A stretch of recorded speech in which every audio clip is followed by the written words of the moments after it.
Moi, je suis née en 1979. La guerre civile a commencé en 1975, donc je n'ai jamais connu le Liban en paix.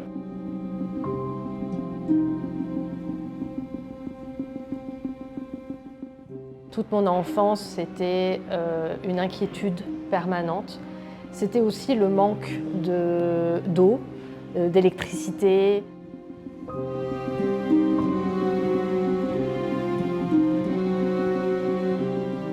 Une des dernières bombes du dernier jour de la guerre a atterri dans notre appartement à Beyrouth. Voilà, on a perdu notre appartement le dernier jour, qui était pourtant un jour où on aurait dû célébrer la joie de la fin de la guerre.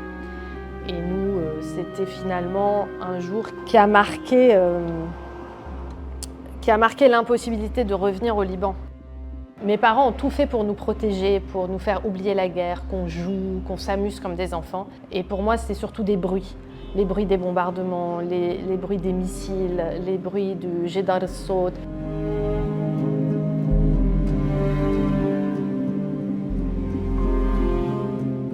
Il y avait aussi beaucoup d'incompréhension, de racisme, de préjugés, des enfants qui me disaient « sale arabe », d'autres qui me disaient « mais toi, il faut que tu rentres dans ton pays, qu'est-ce que tu fais ici ?» Et donc j'ai senti beaucoup de rejet.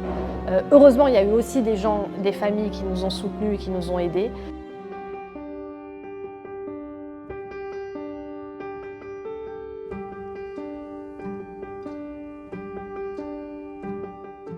Moi, quand j'ai voulu faire Sciences Po, au départ, je voulais être journaliste. Sauf qu'en cours de route, j'ai changé d'avis. J'ai fait des stages dans des journaux et je me suis rendu compte que j'avais plutôt envie d'agir sur le terrain, notamment pour les enfants dans des pays en situation de guerre, de catastrophes naturelles, de misère. Et j'ai commencé à travailler dans le monde des ONG.